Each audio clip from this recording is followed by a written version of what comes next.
My name's William Collins. I've been asked to MC this meeting tonight, and I'll be introducing our speakers. And then basically the timeline is we'll have about 10 minutes or so here of introducing representatives of Families for Safe Meters, who are the sponsoring organization. Shout out for them. Familiesforsafemeters.org, where you can get all the information about the organization and good access to documents. And now on Facebook as well. So we'll be introducing Dr. Pall in about 10 minutes, and then he will be presenting his slide presentation for about 45 minutes, and then we will have questions and answers at the end of that. And all of you should have copies of a little question form, and you can we'll be collecting those on the table over here, and we'll be giving those for Dr. Pall to respond to during the Q&A period.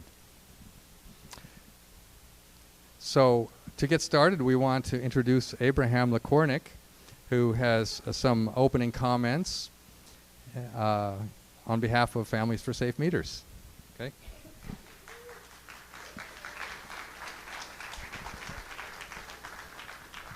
Thanks. Can you hear me okay? Yeah? Okay, great. Families for Safe Meters, the sponsors of tonight's event, is a local activist group that has been researching smart meters for 7 years. We discovered that smart meters are a health, safety, security, privacy, and financial disaster just waiting to happen. We presented our research to eWeb's commissioners and general manager many times with minimal response from them. eWeb will tell you about the alleged benefits of smart meters, but are not detrimental to our health. In a few minutes, Dr. Pall will explain how all wireless technology negatively impacts health. Dirty electricity is not usable by you as electricity. However, digital meters register dirty electricity as electricity being used. So you will end up paying for electricity you don't even use. And your bill will be higher than it is now with your existing analog meter. Some experts estimate at least 15% higher. Smart digital meters are mostly made of plastic and need replacing every 5 to 10 years.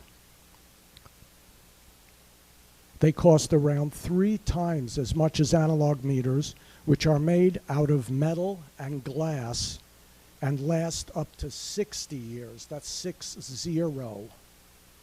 Smart meters require an expensive, highly complex computerized infrastructure requiring constant monitoring and upgrading. This infrastructure is vulnerable to hacking, cyber attacks, computer malfunction, and human error, all of which could cause customers to lose electric service for an extended period of time due to system failure. None of this is true of analog meters, and there would be no loss of electric service. Smart meters are capable of gathering, storing, and broadcasting a very specific information about appliance usage over time. Each appliance has a unique electrical signal that reveals a detailed pattern of daily routine, which can potentially be shared or sold to third parties.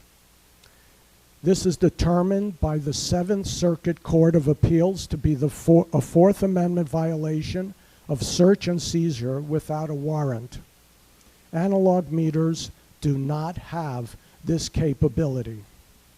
Digital meters have no surge protection, and this puts all of your electronics and appliances at risk for damage.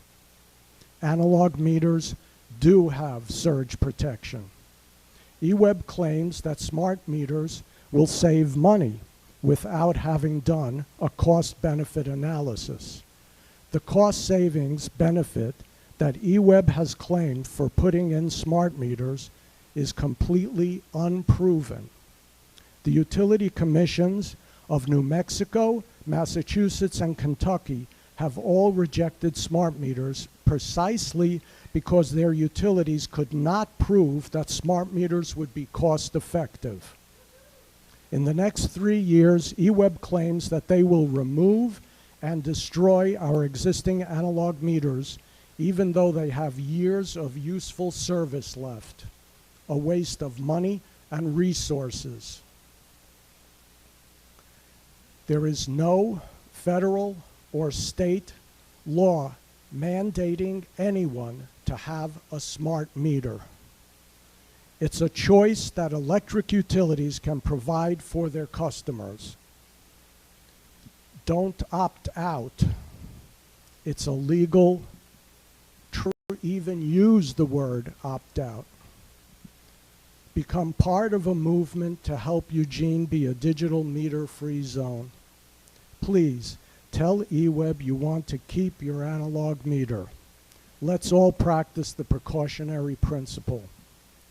Be safe, not sorry. Thank you.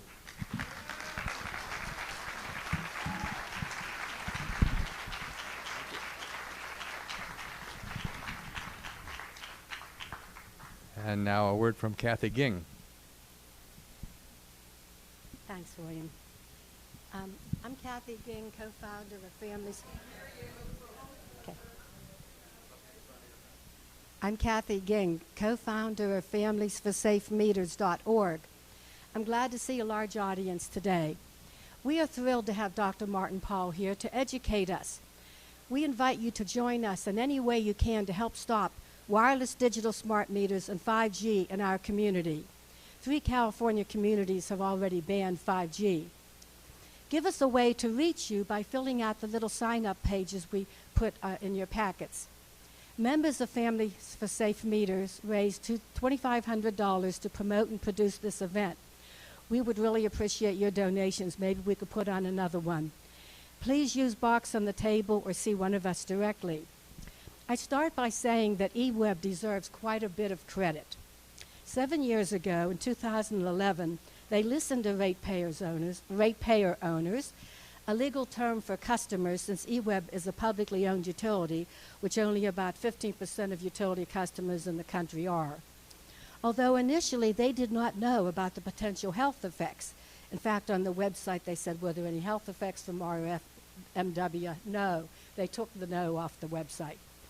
Dozens of ratepayer owners went to eWeb board meetings and wrote and met with staff about the many problems of the then proposed radio meshnet wireless system that would involve up to 190,000 wireless beacon signals a day per meter. And then you think of a baby sitting in an apartment on the other side of the wall from a bank of smart meters. This would have been the one like California had. So a dozen doctors locally and IT specialists, some of them here today, helped us in advocating to prevent the more hazardous radio meshnet system found in California and a lot of other areas. We are grateful that eWeb cooperated with us and delayed their final decision until Dr. Paul Dart, native Eugenian, son of a former physics professor at the U of O, and his team examined 600 articles worldwide. And then they wrote a report that's on the internet about microwave dangers. There's also a PowerPoint there, although I think eWeb took it off their site. Of course, many informed ratepayers were quite upset when eWeb in February reversed their original opt-in policy, in which people have to opt in to get a smart meter, to the opt-out policy this February. That is, radios will be by default turned on unless you opt out. And you can be affected by neighbors' meters. My sister's a registered nurse. She took a class about this. Use the letter provided here or write your own to opt out. eWeb deserves credit for listening to ratepayer owners in establishing a policy of reducing the Wi-Fi transmissions as much as possible. While still achieving their engineering goals, eWeb worked with the smart meter company Census USA to design a different tech with more flexibility. This would not have occurred without Families for Safe Meters and the local doctor cadre. Wireless digital meters have the option of transmitting only once a month, which we would prefer. eWeb, however, wants to institute time-of-day pricing, which is quite controversial in the utility business, in that it generally leads to higher bills for people with fixed schedules, families, seniors, and the disabled.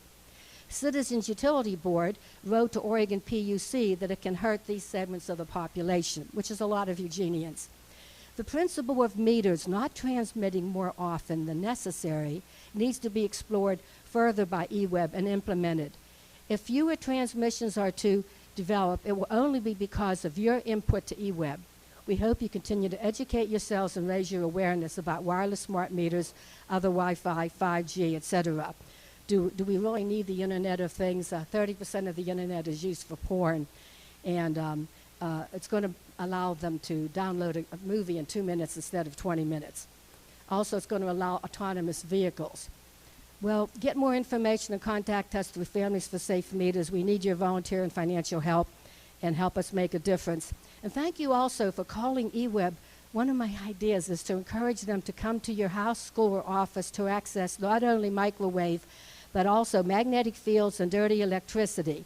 Sometimes utilities don't have the proper equipment or expertise. Please ask them to obtain both. We can set the path for utilities everywhere to provide safer electricity. Thank you.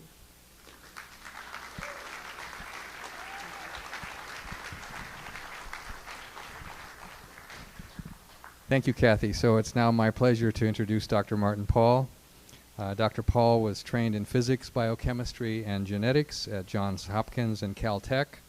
He's a professor emeritus of biochemistry and basic medical sciences at Washington State University. He's a world-recognized authority in understanding the mechanisms of how wireless radiation affects biology and health. This past July, he was invited to present at an environmental health conference sponsored by the National Institutes of Health and the Centers for Disease Control. The fact that he was invited to present there is no small thing. As an NIH scientific reviewer and researcher myself, I can testify that despite what you've heard about science denial and corporate control of government, there are people in government who are committed to real science and who believe it should guide public health policy. So with grassroots gatherings like this, we can help build a public consensus to push for science-based policy, both locally and nationally. So let's welcome Dr. Pall, and let's work together for a healthy environment and community here in Eugene. Dr. Nervous system. And part of the reason for that is because the VGCCs have roles in the release of every single neurotransmitter in the whole nervous system. So they have very important functions in the nervous system. They have very high densities. The nervous system, including the brain, is the most sensitive organ in the body to the EMFs. And so you get various effects involved in producing the neurological and neuropsychiatric effects, including the stimulation of release of many of the neurotransmitters. And you get oxidative stress, and you get lots of other things going on. So, and calcium signaling is very important in the nervous system, as you know, basically I've already stated. So when you get excess of calcium signaling, that causes lots of problems. Now, apoptosis, programmed cell death, can be produced in 3 ways as a consequence of the EMF exposures and the downstream effects of the VGCC activation. You get cellular DNA damage, basically, because the free radicals that we talked about attack the DNA directly, okay? And they produce single-strand breaks, they produce double-strand breaks, they produce oxidized bases in the cellular DNA. All of those are important. All of them can produce important mutational effects. And let me just say, one of my concerns is that we know that this is going on in human sperm following common exposures that we have. You know, Wi-Fi, cell phones, etc. Cell phone towers. we know they go on in human sperm. And so what that means is that there is, there's a genuine fear that we're going to have, and we may already have, high levels of mutations passed on to future generations. And so that could be an extraordinary problem. It's it's probably my third most important problem on my list. And then there are changes in the hormone levels. And again, we have both effects on non-steroid hormones and on steroid hormones. They work through somewhat different mechanisms. So, you get lots of hormonal effects. And then there's calcium overload, which is the cause of everything else we've already said. Okay, so let's go on here. Now, 5 of the effects based on the best available evidence, and I'm not saying it's absolutely bulletproof, but based on the best available evidence, 5 of the effects appear to be cumulative, and as they become more severe, they tend to be irreversible. And those are the reproductive effects, or at least part of the reproductive effects, the neurological and neuropsychiatric effects. Germline mutational effects are inherently cumulative and irreversible. The cardiac effects and the Alzheimer's and other dementias, those all are based on the best available evidence, cumulative effects. And as they become more severe, they become irreversible. Now let's talk about reproduction. Okay. One of my top 2 concerns is the threat to human reproduction. And so let me just tell you what we know. And we know that sperm counts in every single technologically advanced country on Earth have dropped below 50% of normal. We know that reproduction rates in those countries have dropped well below replacement levels in every single one of those countries, with a single exception. And there was a study done published now over 20 years ago by Magros and Xenos that showed that EMFs could lead, and these are EMFs well within our safety guideline levels, so they're levels that shouldn't produce any changes at all if the levels have any biological relevance.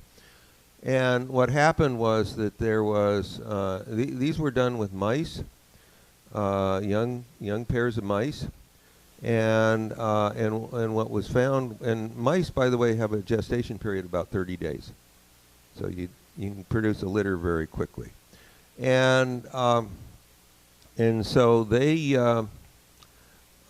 found that these mice, and they at 2 different levels of exposure, at the higher level of exposure, again, well within our safety guidelines, they produced 2 litters, but they were both depressed, so lower than normal levels of reproduction. And then they crashed to 0. And apparently the crash to 0 was irreversible. At the lower level exposure, basically the same pattern. It just took five litters to do the same thing that happened in 3 litters. Okay. Now, so I've looked at this, and I've looked at what information we have, and generally things work much faster in rodents than they do in humans. Something like 15 times faster. And you can make an estimate that the EMFs, and we've already seen there are effects on reproduction. We don't have proof that they're caused by the EMFs, but those are the obvious mechanisms that are likely to be involved because they are so widely distributed through all these technologically advanced countries based on the industry claims that they can't possibly do anything to impact our health. And so I expect we're going to see a crash in reproduction in something like 5 years. Now, let me just say that if we do have that, it won't be quite as uniform as it was with the mice, because we have more variations in exposures from one person to another. Nevertheless, if you've already got massive effects on human sperm, it's clearly the case that almost everybody is impacted by these.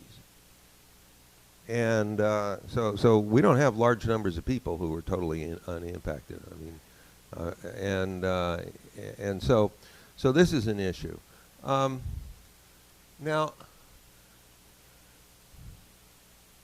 you know, I have to say, you know, when you have, you know, some of the reproduction levels in these countries have dropped well below 60% of replacement levels, so they've dropped quite a bit. But, you know, when you see these data, you really can't really tell how much of this is due to the EMFs and how much is not. But then the question is, well, are we seeing any evidence that we're starting to see crashes in reproduction? And because we know, as I've said, we know that in animals you can get crashes in reproduction. It turns out that between 2016 and 2017, Singapore, very technologically advanced, very dense population country, had a 31% drop in reproduction. Macau, another, Macau of course is not really another country, but it keeps statistics separately like a country. And it dropped 26% also between 2016 and 2017. South Korea had a drop of 11% in 2017 and a further drop of 9% in the first half of 2018. Now, normally you see big drops in reproduction if you have a war, you have a famine, you have a huge economic crash. You see these things, but none of these things apply here. So, although I can't say for certain that we're seeing the crash from the EMFs, but I think what's clearly true is we're taking absolutely extraordinary risks, risks of a sort that no rational society could possibly take.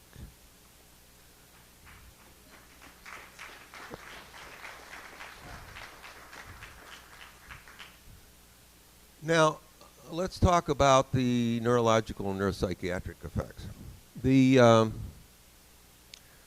In my review on this, you know, I came to a list involving insomnia, fatigue, depression, headache, lack of concentration, cognitive dysfunction, anxiety, stress, agitation.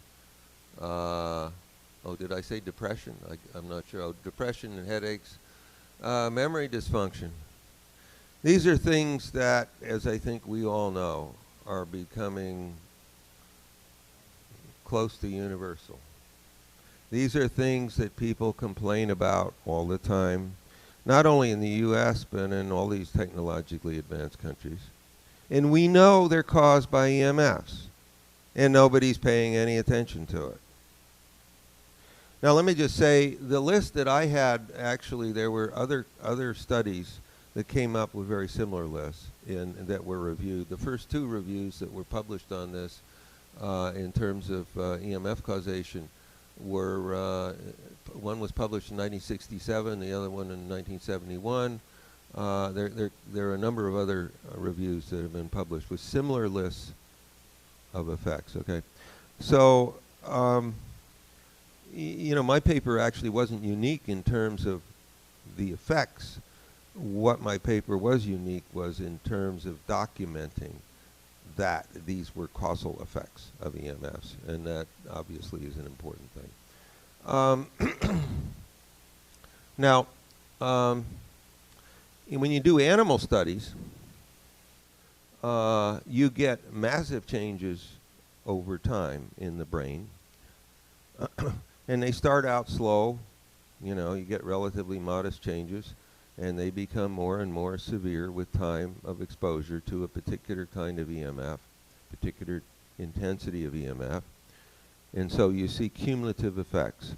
And those then become irreversible as they become more severe, because if you take the EMFs away, if you do that early on, when the effects are modest, they go back to normal, or pretty close back to normal.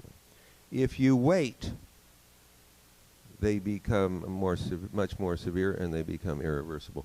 Very much the same thing seems to be happening with the best evidence of these neurological and neuropsychiatric effects in humans. Okay, so we think that the best available evidence is that they are cumulative and irreversible. So again, and we have reason to think we're already far along in this process. My prediction, I hate to say this, is that if we keep going, just simply based on the exposures we already have, we will have a crash in our collective brain function as the structure and function of our brains deteriorates further and further. And therefore, we will go into utter chaos.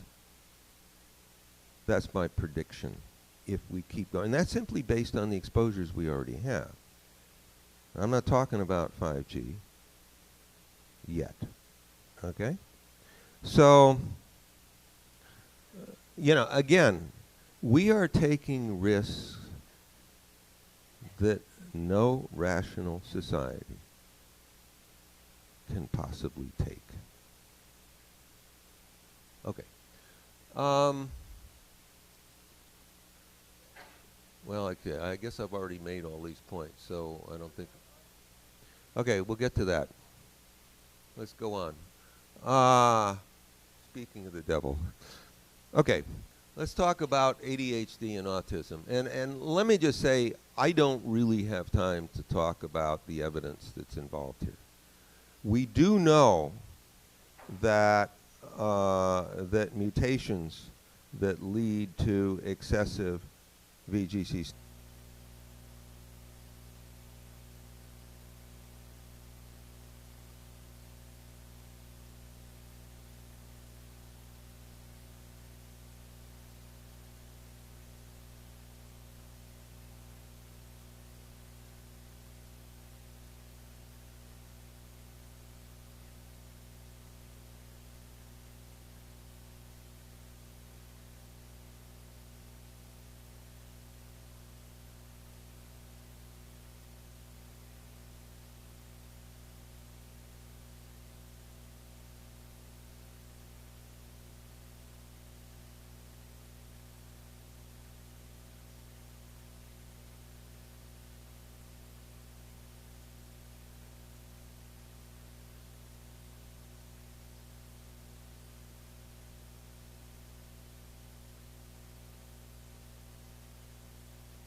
And so if the EMFs are the main driver of the epidemic, then we're in extraordinarily deep trouble. So the latest figure on autism in the U.S. was 1 birth in 38. And as I think you know, every single autism child impacts the entire family. That data, if I remember correctly, is based on children who were born in either 2009 or 2010. And of course, we've had huge amounts of increases in exposure since that time, including from smart meters and various other things. So we have no idea what the level will be as the children born in 2018 develop. We have no idea at all. It could be 1 in 20, it could be 1 in 10, it could be 1 in 5, could even be 1 in 2. We have no idea. Absolutely no idea. Now, and of course, when you go in and you generate more EMFs in something like 5G, and that'll be huge amounts, it could be that every child will be an autism child. We'll get there. Hold on. All right, so let me just say, this is the way I think the chemicals act. And I just wanted to show you this because I used to work on this, on these pathways. And so they also work through producing excessive intracellular calcium. And there's one other thing I think that's important here. And this is speculation, but I think it's important speculation. This is Dr. Boyd Haley has proposed that other types of male dysfunction, and we have very common male dysfunction in our societies, and in fact in other societies around the world, that they are produced by the same mechanisms as are involved in producing autism. And we have a widespread problem with this. Now, why are we talking about male dysfunction here? It's because, in part because autism is about 4.5 times more common in males than in females. ADHD is about 3.5 times more common in males than in females. And we have a whole literature which says, for whatever reason, that male babies and male fetuses are hypersensitive to influences that cause autism, and so again, I don't really have time to talk about what that evidence is, but there is evidence on that. So it's eminently reasonable then that other types of effects produced by this same mechanism would affect males more than females, and therefore that this might be the cause of male dysfunction. Now, if that's true, given the fact that we've had such extraordinary, so it's most of the young males who are teenagers or adults who were dysfunctional, they were babies when the levels were vastly lower than they are now, orders of magnitude lower than they are now. And so if this interpretation is correct, then we will have a gigantic epidemic of male dysfunction coming down the pike, even if we stopped all exposures tomorrow based on the exposures we've already had. Okay? So we are taking absolutely stunning risks. This is another area where, the risks that we're taking are just absolutely stunning. Okay. Let's talk about smart meters. I promised to talk about smart meters. Smart meters. Okay. So I talked before about pulsations, and smart meters work via short bursts that are highly pulsed. So there's a very high pulsation levels in the smart meter radiation. And that's something then that suggests that, and that, by the way, yeah, it's been shown by Dr. Merritt and Dr. Carl Merritt. There are only 2 studies on smart meter effects that we have. One is the Lamech study that was done in Australia, and the Conrad study that was done in the U.S. Each of these was done with no outside funding. So, you know, basically with nickels and dimes or whatever the version of that is in Australia. And, you know, the methods used in the studies were quite different, but they actually found very similar results, and I think that's important. Each of them found that smart meters produce large increases in neurological and neuropsychiatric effects, not too much different than the ones that I discussed earlier. And they also affect cardiac effects, and then they also produce large increases in electromagnetic hypersensitivity, EHS. That's very important because you know, when you're EHS, of course, you're hypersensitive, and so you react much more to the EMFs. Now, let me just say, I'm not going to talk about EHS, but EHS, I think, is a well-documented phenomenon. The industry, of course, denies everything I have to say, including this especially. But you know, that's the world we live in. Let me just say one other thing about smart meters. Most of these effects, in response to most of the radiation that we get exposed to, tend to develop very slowly over time. And that's one of the reasons why we're often unaware of them, because they do develop slowly. However, there are many, many anecdotal reports on smart meters which have argued that they're very rapid effects. That suggests that the smart meters are much more dangerous than most of the other radiation that we get exposed to. So that's okay.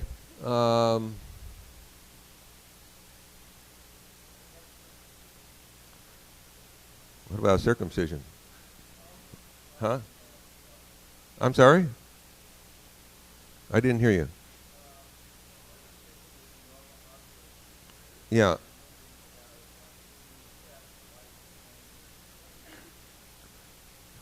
I've never heard of them, but maybe I'm ignorant.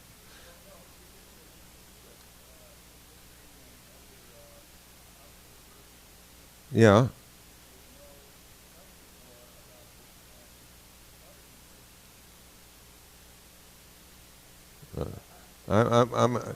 Maybe you can bring that up later, okay? It's, yeah. You know, when I say that these things are caused by EMFs, what I am saying is we have extensive evidence that clearly shows they are caused by EMFs. And it's not just epidemiological evidence, experimental evidence. And so, you know, that still leaves open the question of when you see these effects in the population, how much of that is caused by the EMFs. I'm giving you my opinions about what the situation is, but obviously one can question this. Yeah.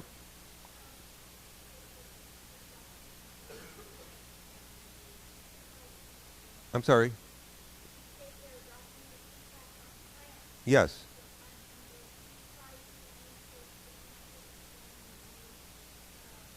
Well, I published a paper on EMFs in plants, and it has a whole bunch of citations in it.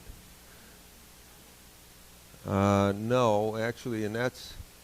I think if you go into the Google Scholar database and you put my name in and electromagnetic fields in plants, you'll find the paper and you can download it. Okay. Okay. Oh, this is a smart meter affecting a plant. Just coincidentally here, showing yet again that smart meters actually do things. to living organisms despite the claims to the contrary. Okay, so let's talk about 5G. Now, what is 5G? 5G is an attempt to communicate very large amounts of information in very short time periods. Okay, and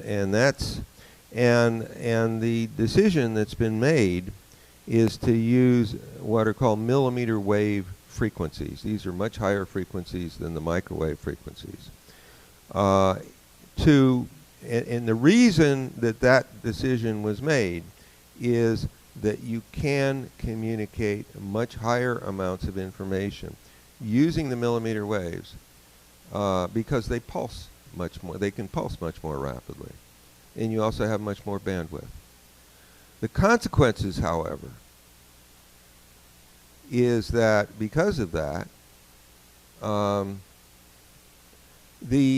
first of all, the 5G signals don't penetrate well through the walls of our buildings and so forth.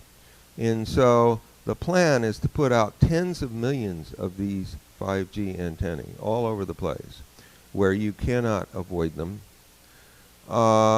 so that there'll be enough of these signals to penetrate into our buildings such that we can, load porn videos faster?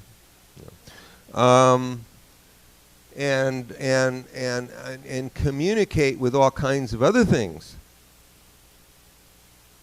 And so the plan is to have just incredible amounts of EMFs going back and forth. Okay, now it's this we had 2G, we had 3G generation. It's a generation of cell phones and whatever. Yeah. So okay, so it's my opinion that 5G will be vastly more dangerous than the things that preceded it.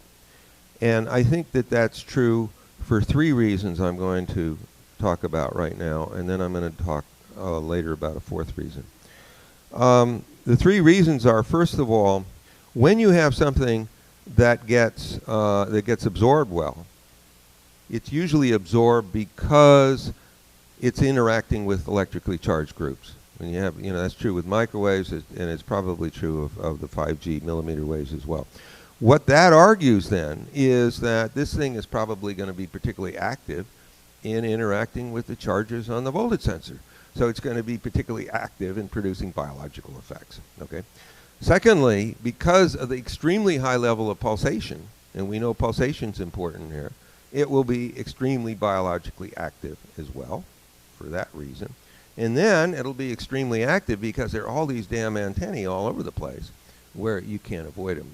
So particularly when you're outdoors and you have nothing to protect you, you're going to be exposed to huge levels of these things, gigantic levels. The plan, which has already been approved by the FCC and by the Congress, is to put out tens of millions of these 5G antennae without doing one single biological safety test. You might argue that I'm wrong about this, but the obvious thing to do is to test these things. To put them out without testing is just an incredible outrage. Now, one of the things the industry claims is that, you don't have to worry about 5G because it gets absorbed in the outer 1 millimeter of our bodies, and so it won't do anything further in. That's what they claim, okay? Now, what I'm going to tell you is that that's not really true, but it is true in some sense. And to the extent that that is true, however, what it means is that 5G will impact almost every single organism on Earth more than it will impact us. And I think it'll impact us a hell of a lot. Because most of the organisms have much more surface area to interact with. And so I think there'll be, massive effects on insects, on small mammals and birds, and on plants. And even large trees have their leaves and their reproductive organs highly exposed. So I think we're going to have all kinds of ecological disasters that go beyond anything that I can imagine.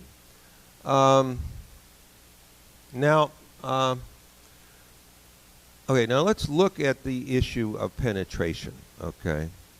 So we talked about the fact that the 5G, it is the case that the electrical parts of the 5G EMFs are largely absorbed, but the magnetic parts are much more penetrating. The same thing is true of the electrical parts, the microwave frequency EMFs. The magnetic parts are much more penetrating.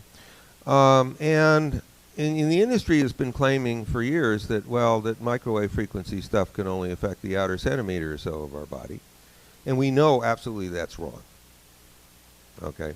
And the best example of that is, the most extreme example of that, is a study that was done by Professor Hessig and his colleagues in Switzerland. It's discussed at the bottom of the slide, and who published 2 studies showing that when pregnant cattle graze near a cell phone tower, they produce large numbers of newborn calves with high incidences of cataracts. So what that means is that the fetus is buried very deeply in the mother's body and therefore should be highly protected from this microwave radiation, in fact, is not so protected, and you get lots of cataracts produced. And so what does that tell you? One of the things it tells you is the fetal tissue is much more sensitive. The mothers don't develop cataracts. The fetus does. Another thing that it tells you is that this thing is extremely penetrating.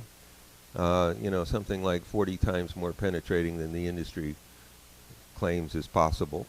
And the other thing about it is that Switzerland has safety guidelines that are 100 times more stringent than ours. So even at that lower level exposures, you're seeing effects much more deeply. Okay. So, talk about red flags. Now, so I believe that 5G will be much more penetrating as well. And so then the question is, how can these penetrating effects be produced? And let me just say, I said before that the EMFs work on the voltage sensor through electrical forces. But the electrical parts of the EMFs are absorbed. So how does it work? I think the way it works is very simple. And again, it comes straight out of the physics. When you have a magnetic field that's penetrating, it will put forces on dissolved ions in the aqueous parts of our bodies, and it will move them. And by moving these electrically charged groups, it will regenerate the initial electrical parts of the EMFs. Same frequency, same pulsations, just much lower intensity. But when you have a voltage sensor that is so extraordinarily sensitive to these EMFs, you've got a perfect mechanism for generating effects in the body. And so I think that 5G will be greatly penetrating. It may be particularly active in producing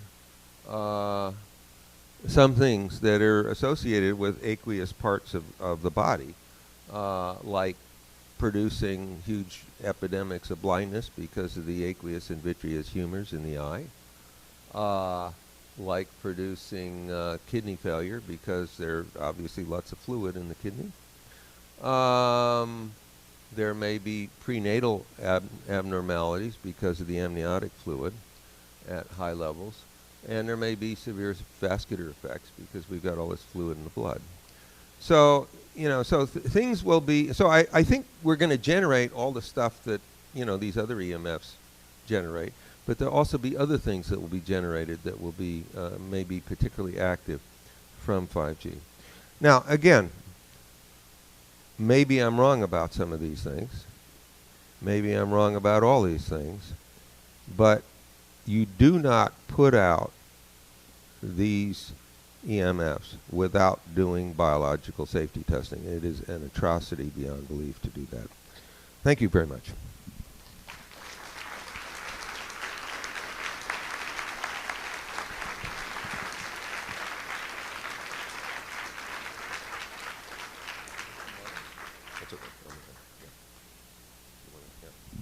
Do we have some questions over here? Oh, you're going to read them. Okay, so we've got written questions. Okay. Yeah, here's some.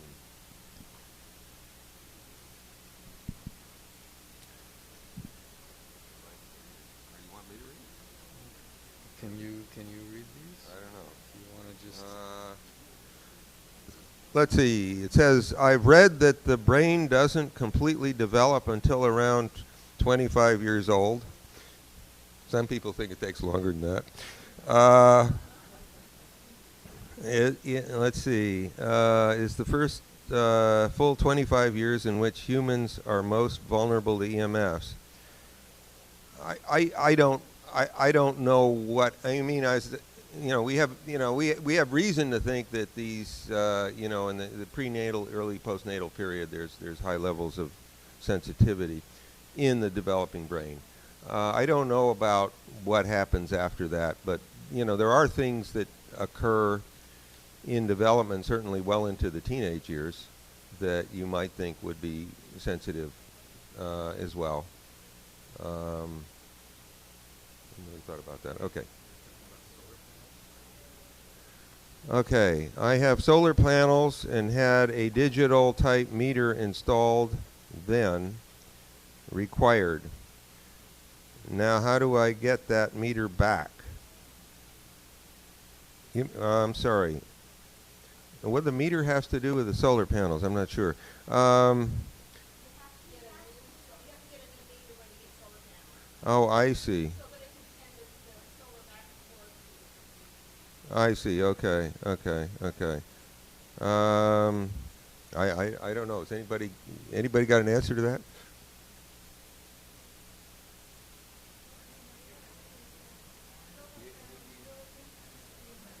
Yeah, solar panels will increase the EMFs. You might want to talk about that.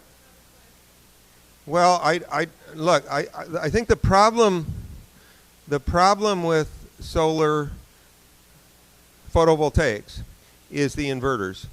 The inverters that are sold are usually digital inverters, and they generate lots of dirty electricity as a consequence of that. And so that's the main problem. You can get inverters that are much safer. I'm not an expert on where to get them, but you can get them. I know that. So I don't know that that solar electricity is inherently bad, but I think the way we've been doing it has often been bad. And the same thing I think is true for wind power. We're doing these things on the cheap without consideration of the human health effects, and that's problematic. Okay, do extension audio wired headphones into a cell phone help or act as an antenna? So this is what, Bluetooth? No. Regular wires? I don't know. Maybe somebody here knows. I don't know. Yeah. Yeah, I mean, basically what the question would be.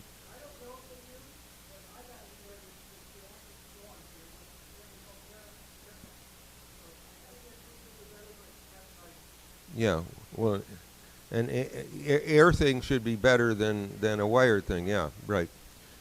Okay. What is broadband? Okay. Well, okay. It has to do, I think, with my comment that you have a lot of bandwidth with 5G. So in general, the All right. The higher the frequency, the more bandwidth you have, because there's just, you know, lots more frequencies within a particular range. So the idea is that you do have you know, much more bandwidth with these very high frequencies. The problem is, as I've said, you know, they have real problems on their own because of the lack of penetration. And let me just say, you know, the studies that I've seen on millimeter wave radiation have all been on non-pulsed, that is continuous wave millimeter wave radiation. And none of those really tell you how bad 5G is going to be. Having said that, I think that the effects that I've seen are really pretty bad for the millimeter wave stuff. And so that is not at all encouraging.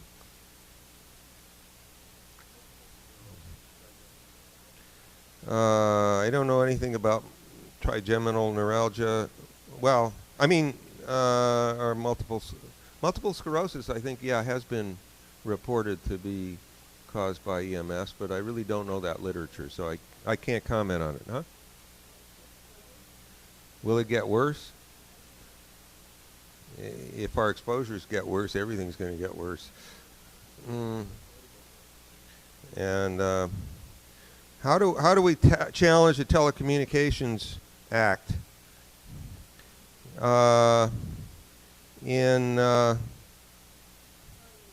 to prevent to prevent 5G installation?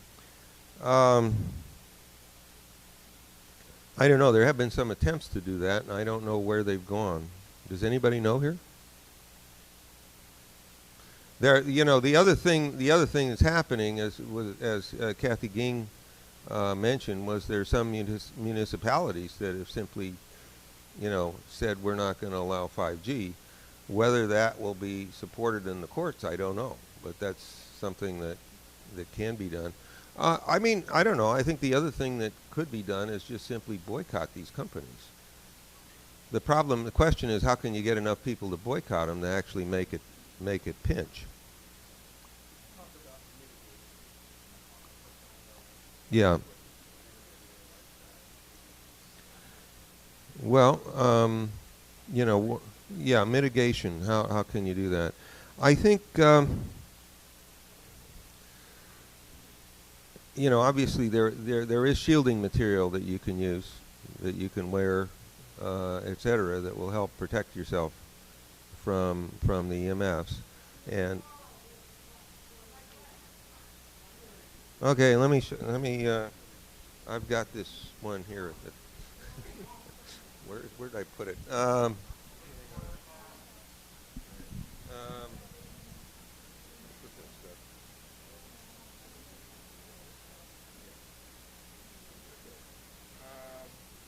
There's one thing that I brought along.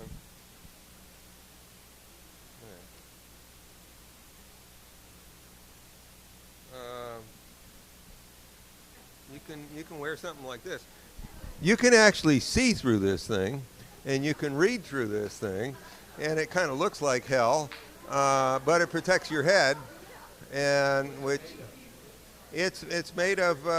It has little tiny metallic fibers in mixed with the other fibers. So it's this thing I bought from Less EMF. Costs about $35. It's not dirt cheap, but on the other hand, huh? I usually, yeah, I sometimes I carry it at night, and if I'm staying in a hotel that's got Wi-Fi or something, I'll wear that, and I'll wear you can wear a shirt that's similarly has similar fibers in it. Okay. We can wear these at night in hotels. I actually got, before I knew much about EMFs, I gave a talk in Copenhagen, and I was put up in a hotel overnight. The first night I was there, and I couldn't sleep that night, and I got up the next morning and looked out, and there was a cell phone tower on the next building beaming right through the window. And I think it caused neurological damage. to me, which is still there. But so anyway, but yeah, there's lots of problems.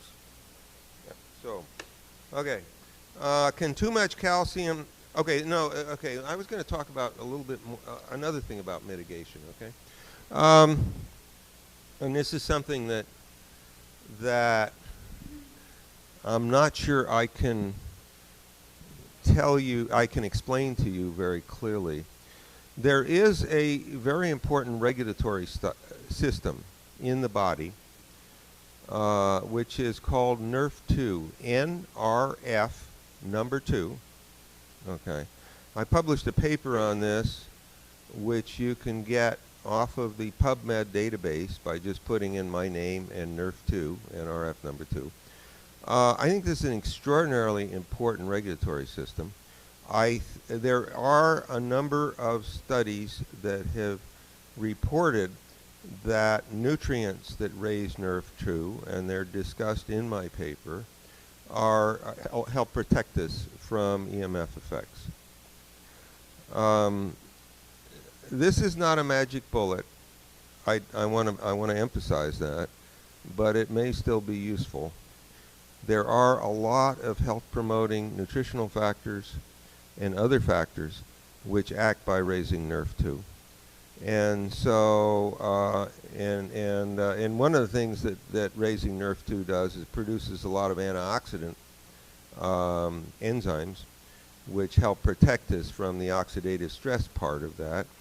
But there are also other things that it does that also may be important in protecting us from EMF effects. So, you know, and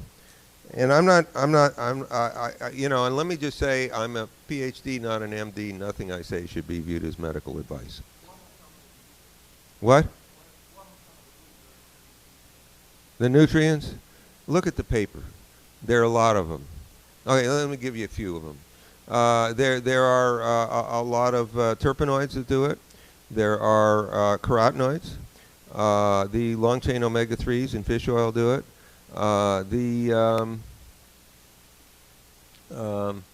Many of the most active antioxidants actually act through NRF2. Their action through NRF2 is more important than their direct effect as antioxidants. Some of the phenolic antioxidants, some of the most active phenolic antioxidants. So there are a number of them. There are a number of others in addition.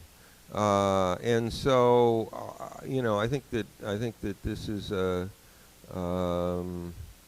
know, I think this can be useful. Anyway, as I say, I'm a Ph.D., not an M.D. Nothing I view should be viewed as medical advice. How can Wi-Fi in laptops and desktops be used safely? Simple. Wire it. Don't use Wi-Fi. Use it wired.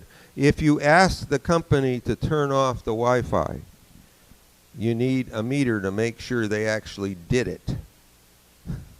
Okay? So, I mean, I've had that happen to me where they say they've done it and they haven't. For the home, is there shielding material for walls against EMFs? Yeah, there are, and probably graphite paint is probably the simplest of them. But you know, you can use other things as well. You can buy shielding materials from less EMF, but you know, the graphite paint is the cheapest way to go. It's black paint, so you can paint over it with some other color, so you don't have to look at black paint.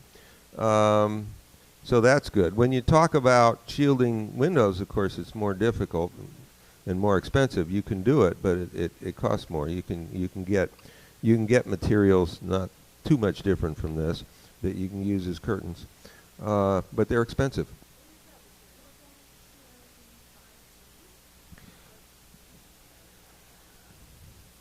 Yeah, it'll help. It'll help, but you know, will it shield against 5G? Yeah, I mean, I think you can shield yourself in your house from 5G. The problem is you don't want to be cooped up in your house and not be able to go outside. You know, I mean, this whole thing is insane. Yeah.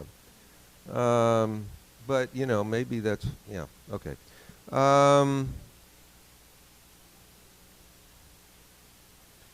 Okay, can anyone access, or do we need special clearance to access your papers? Okay, so my papers on EMFs, there are 6 of them that are in the PubMed database. You can find them easily by just, again, putting in my name and electromagnetic.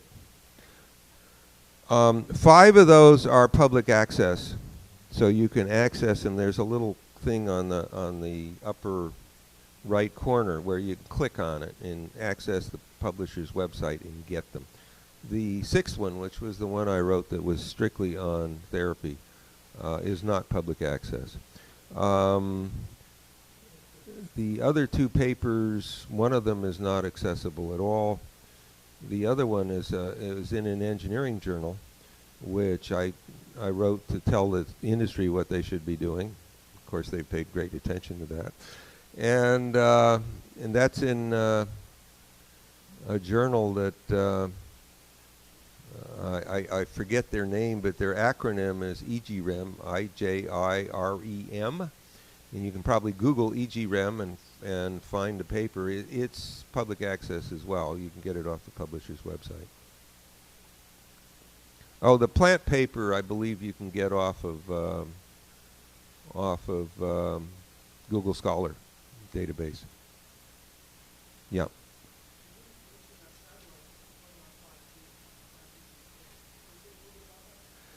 Yeah, there's been a lot of concern about 5G from space because obviously it's going to be all over the place.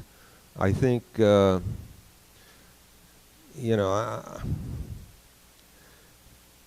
I really haven't researched it that much, but I think that it's quite possible there will be, you know, I mean, you know, you put it in space, you're going to have gigantic ecological consequences. We might have crashes of ecosystems all over the planet from something like that. You know, I guess, you know, I mean, you know, I sound like the worst apocalypse movie that you've ever heard of. I apologize for that, but that's where the science leads me.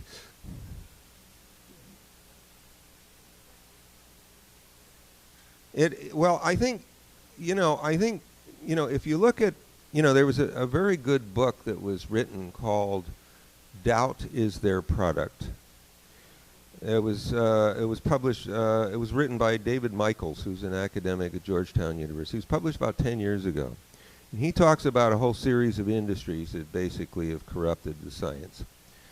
And when you look at those, and those include the tobacco companies, and it includes asbestos, and it includes, I think, mercury, and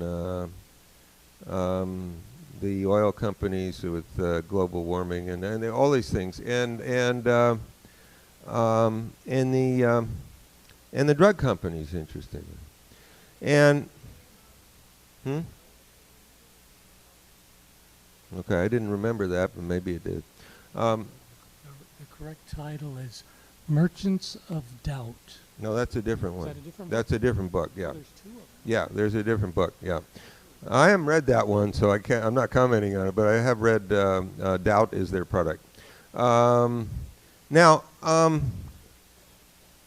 what I wanted to say is that, in my judgment, the way in which the telecom companies have gone about corrupting the science is very similar to what these other companies have done.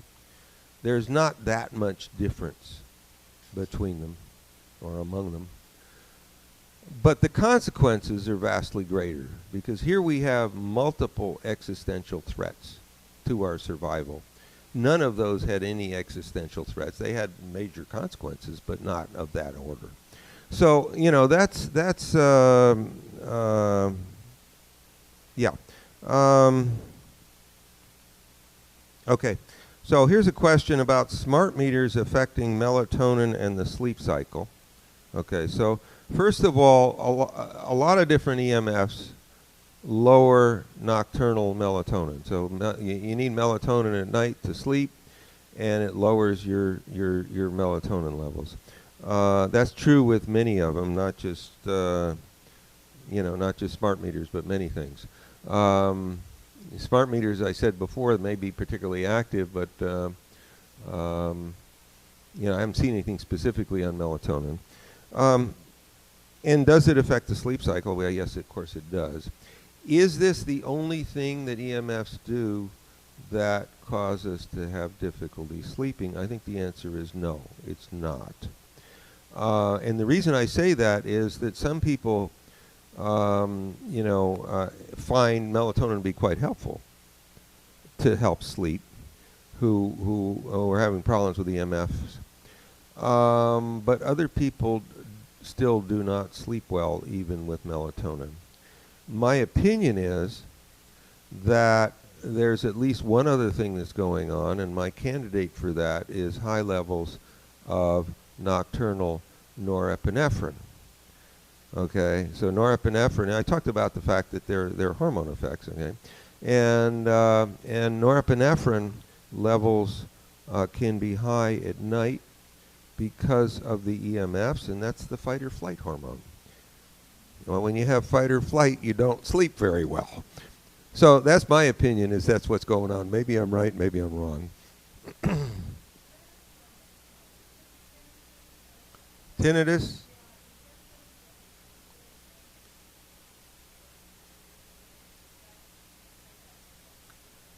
Yeah, okay, so, yeah, okay, so there is a literature that EMFs cause tinnitus, and I guess, you know, in fact, smart meters cause tinnitus. That's been one of the things that they showed. And there are other things. Heavy cell phone use can cause tinnitus. So there are other kinds of EMFs that can do that. I think with regard to whether it will go away, my opinion is I try raising nerve 2. Okay, that's an opinion. I'm not going to spend the time to tell you why. You know, try raising nerve 2 and see if it works. It'll take some time probably. Okay, how far does radiation come into the house from a smart meter? Well, it'll come in as far, I mean, it will come in all over the place. You know, you have two things going on, right, with smart meters. First of all, you have the direct radiation from the meter itself, and that, of course, will decrease with increasing distance, but there's still some radiation there. The other thing has to do with the dirty electricity, and that'll come from all your wiring, and you've got wiring all over the place, so that will impact you wherever you are. So, anyway, that's, yep, okay.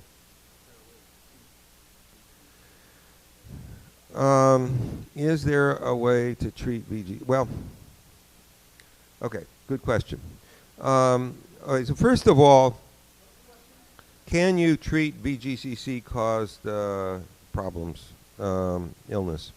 The VGCCs have essential roles in the body, okay? They are found in, as far as I can tell, every single cell in the body.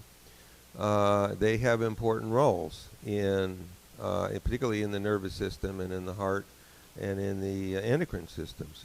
But they also have roles in all kinds of other things. So you cannot completely block them, you know.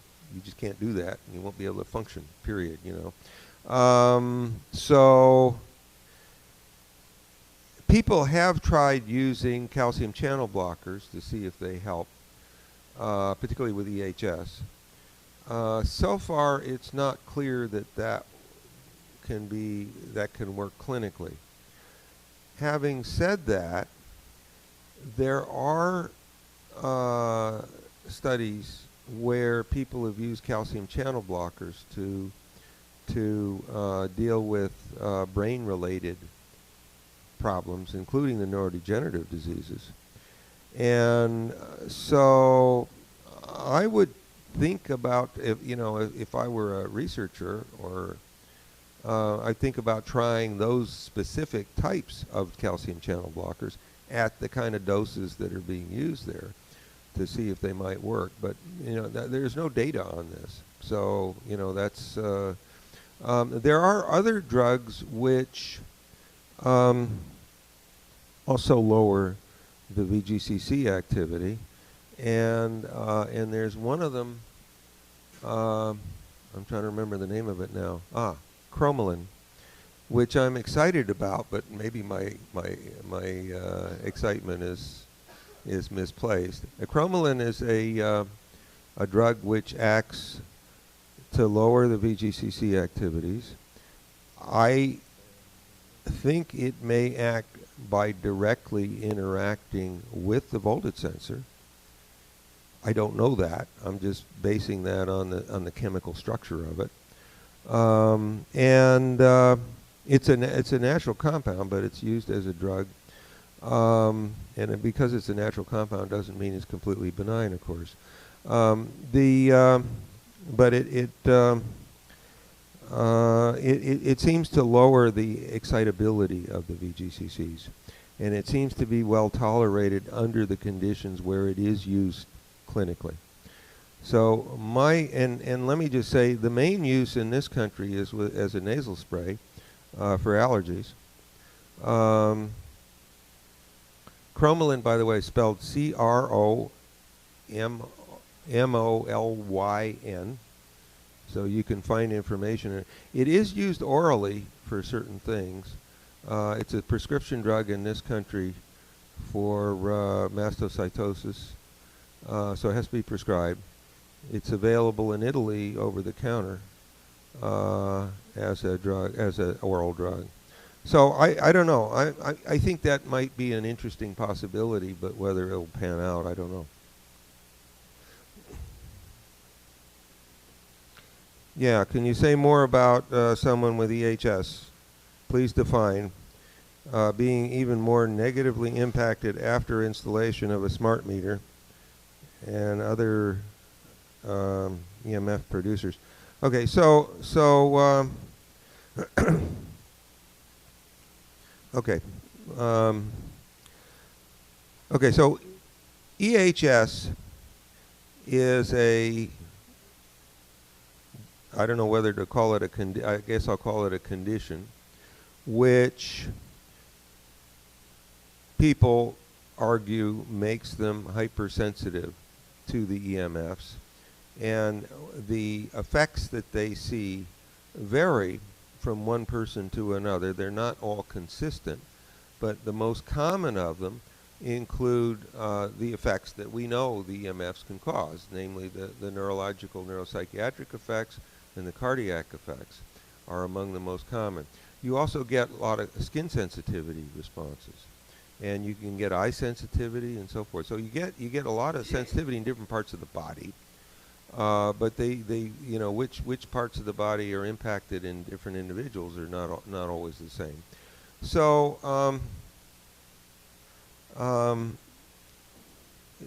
there have been 4 studies done which have shown that you can that it's possible to identify individuals who have claimed to have EHS, where you can do blinded studies and where you're measuring responses objectively.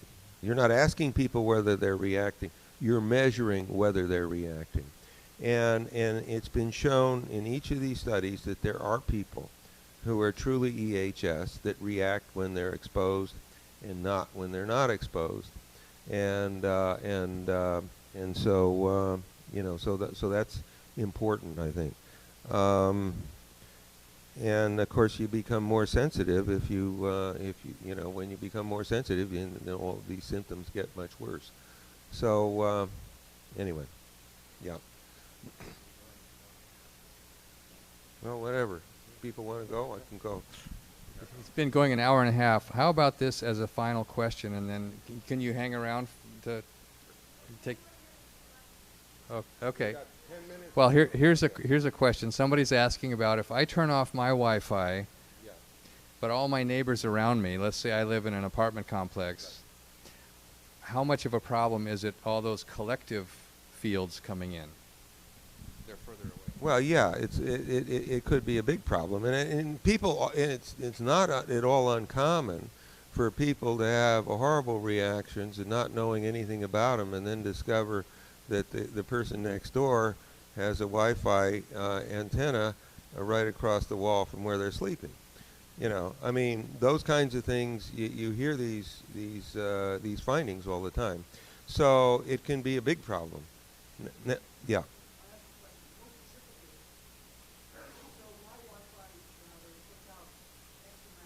Mm-hmm. Yeah.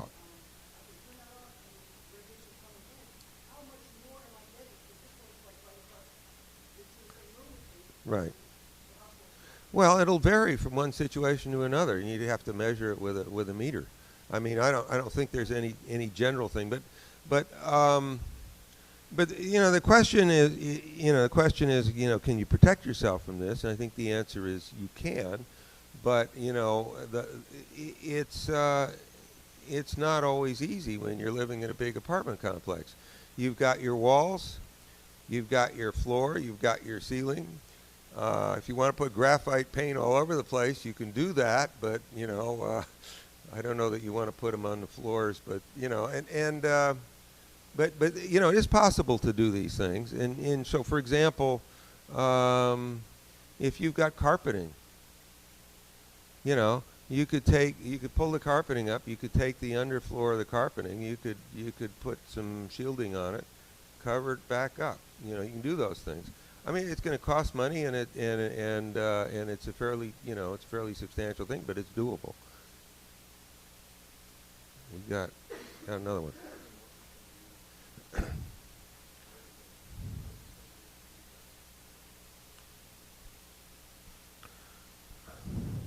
I think yeah, what can you do with 5G? I think I guess my opinion is that to deal with legislators, and whether you're dealing with them at the state level or whether you're dealing with them at the city level or whatever, you need a group to do that. You need to show them that there are a lot of people who are very concerned. And so perhaps here in Eugene, maybe you can do something. I don't know. It's a challenge. I mean, you know, but the alternative, I think, is just wait for our destruction. I mean, that's my opinion.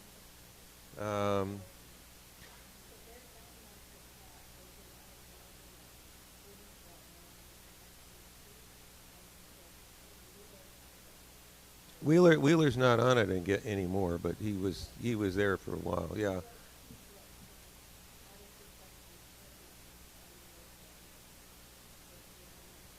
Wheeler did that? Oh, really? No, George Carlo is not Wheeler. No. George Carlo is another guy. Yeah, it's another guy. George Carlo worked for the telecom industry, and then bailed out, and he was drummed out of the Corps. Anyway, that's a long story, but no, George Carlo. Yeah.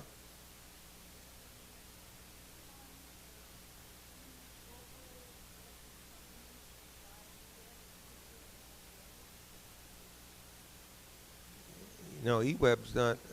I mean, you know, we're talking about Verizon. We're talking about AT&T. That's what we're talking about at this point. They're planning to put these things in this fall in a number of places, and a number of cities around the country.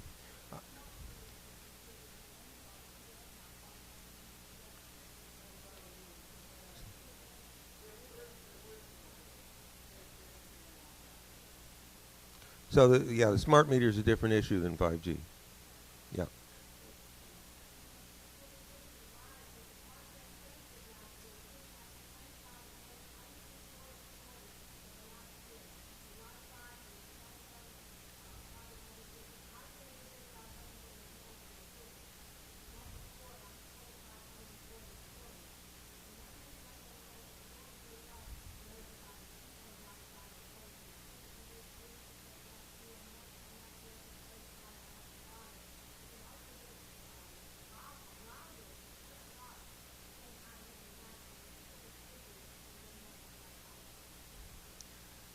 Yeah, I really think that, that may be true, but the best thing to do is use everything wired if you possibly can. It's less convenient, but losing your brain function, attacking the DNA of your cells, et cetera, is a whole lot worse than a little bit of inconvenience.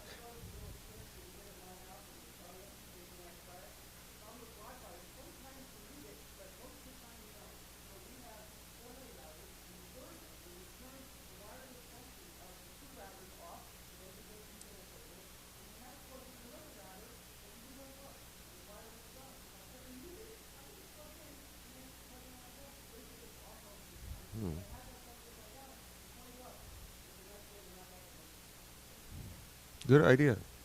Yeah. Okay.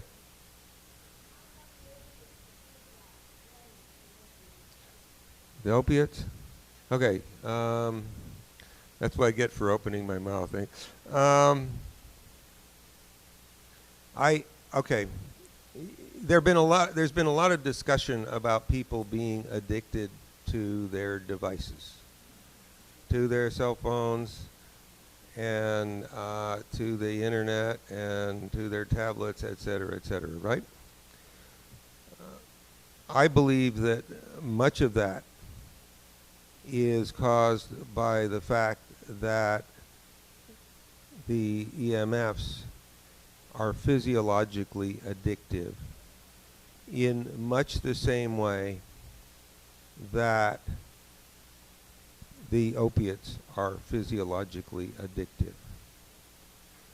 And the reason that I think that is because, well, there are actually a number of reasons. There were studies that were published about 25 years ago by Henry Lai and his colleagues that showed that when, this was done in animals, when the animals were exposed to EMFs, that they released high levels of the endogenous opioids that are normally produced in the brain. These are called enkephalins and endorphins. And so you got a lot of enkephalins and endorphins released, and you got a lot of activity of the opiate receptors in the brain as a consequence of that. And so that's exactly what happens when you take opiate drugs. And so I have reason to think that this, in fact, probably leads to the same kind of physiological addiction that we have to opiate drugs, and actually also to cocaine and amphetamines and nicotine, which also act in somewhat similar ways.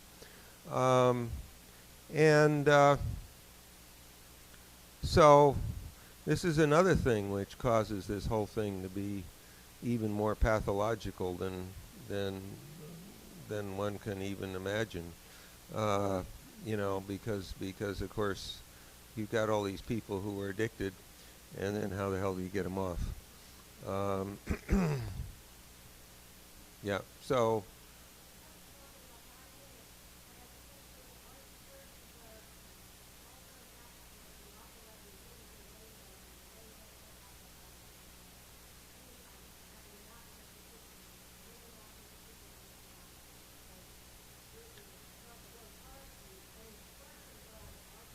This is on 5G. Yeah, right. I know about that. I signed it. Yeah. Mm-hmm.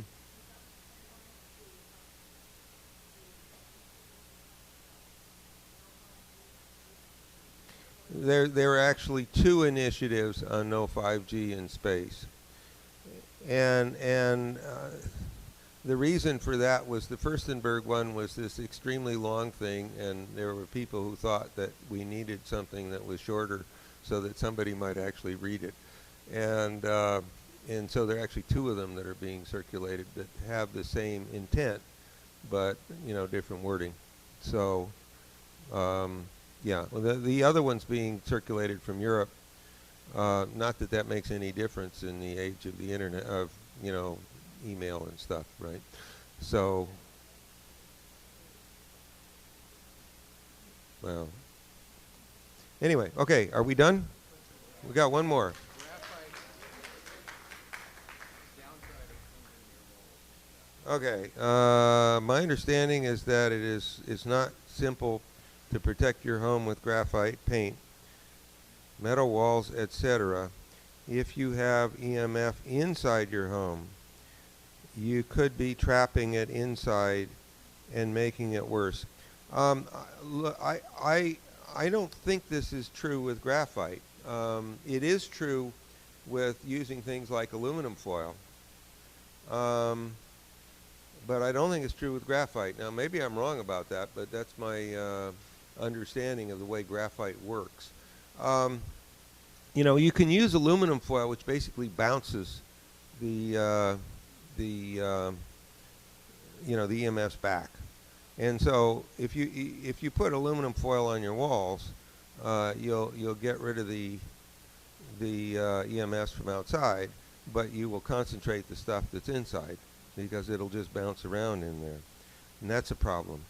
But on the other hand, I don't think graphite works that way, and the reason is you've got lots and lots of different tiny little microfibers in the graphite, and so they bounce things in all kinds of different directions, and at that point you tend to get a lot of what's called destructive interference of the individual photons. So they basically, pretty much disappear. So I don't think it's a problem with graphite, but maybe if someone knows that I'm wrong about this, raise your hand. Aye. Nobody. Okay. Thank you. Thank you very much.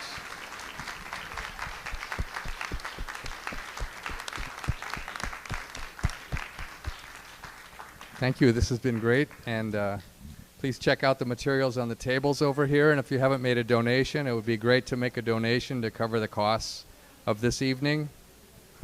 Thank you very much.